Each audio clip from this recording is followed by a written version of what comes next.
Hello class 8th student अपन ने पिछले video में क्वेश्चन नंबर 30 तक का रिवीजन कर लिया था। इस वीडियो में हम क्वेश्चन नंबर 31 से रिवीजन स्टार्ट करेंगे। तो क्वेश्चन नंबर फर्स्ट है, कविता में कलम और तलवार किन बातों के प्रतीक हैं? कविता में कलम ज्ञान व बुद्धि और तलवार शक्ति का प्रतीक है। मतलब कविता में कलम जो है वो ज्ञान का और बुद्धि का प्रतीक है और तलवार शक्ति का प्रतीक है। ओके, नेक्स्ट क्वेश्चन, कलम देश की शक्ति किस प्रकार बन सकती है?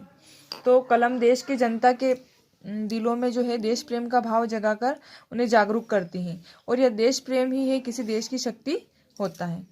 ओके, नेक्स्ट क्वेश्चन, तलवार की आवश्यकता कब नहीं पड़ती? कवि का कहना यह है कि जब जनता कलम की शक्ति से जागरूक होकर मानसिक रूप से मजबूत बन जाती है और उसकी रगों में जो है बिजली समाहित हो जाती है, ऐसी स्थिति में मानव निर्भय हो जाता है, तब उसे तलवार की आवश्यकता नहीं पड़ती। नेक्स्ट क्वेश्चन, ज्वलंत विचारों के होते हुए कवि ने तलवार को आवश्यक क्यों बताया है? कवि का कहना यह है कि जिस देश के लोगों के विचार ज्वलंत होते हैं वे मानसिक रूप से मजबूत होते हैं, लेकिन किसी हिंसक पशु का मुकाबला तो तलवार से ही किया जा सकता है। इसलिए कवि ने ज्वलंत विचारों के होते हुए भी तलवार को आवश्यक बताया है।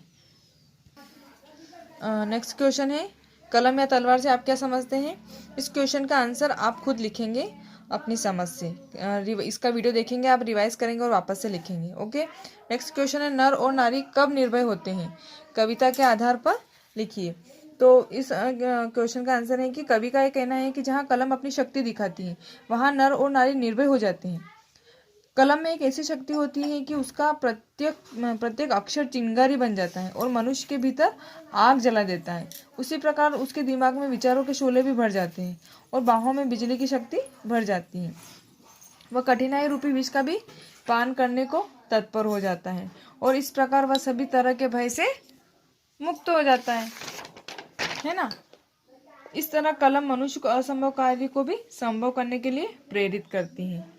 ओके, नेक्स्ट क्वेश्चन, विलायती खेलों का सबसे बड़ा ऐब क्या है? विलायती खेलों में सबसे बड़ा ऐब यह है कि उसके सामान महंगे होते हैं और जब तक कम से कम 1 सैकड़ा खर्च न किया जाए तो खिलाड़ियों में शुमार ही नहीं हो पाता। ओके, नेक्स्ट क्वेश्चन, गुल्ली से किस बात का भय बना रहता है? तो गुल्ली से आँख फूटने का भय बना रहता है ना। जब अपन गुल्ली डंडा खेलते हैं तो गुल्ली को जब लगती है तो वो कहीं भी जाकर गिरती है तो उससे आँख फूटने का भय बना रहता है। नेक्स्ट क्वेश्चन, लेखक ने गुल्ली डंडे को खेलों का राजा क्यों कहा है?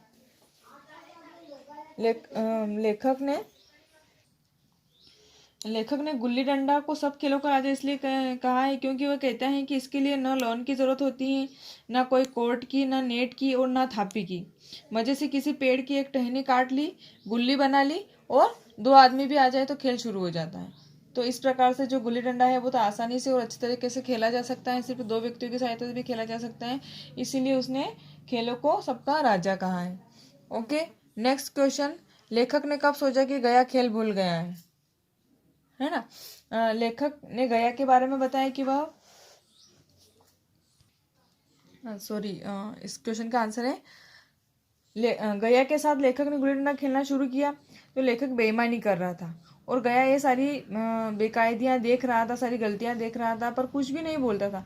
जैसे ही उसे वह सब कायदे कानून, जैसे वो सारे जो नीति नियम है सब भूल गया हो और उसकी गुल्ली उसके हाथ से निकलकर टन से डंडे से आ लगती थी, लेकिन आज वही गुल्ली डंडे में लगती ही नहीं।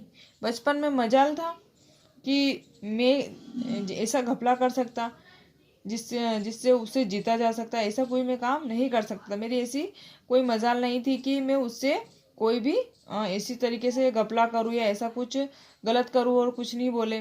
यही गया गर्दन पर चढ़ बैठता था, अगर मैं कुछ ऐसा करता तो वो मुझे छोड़ता नहीं था। लेकिन आज लेखक उसे इतनी आसानी से धोखा दिए जा रहा था तो भी लेखक वो कुछ नहीं बोल रहा था। तो लेखक को लगा कि गया खेल की सारी बातें भूल गया है।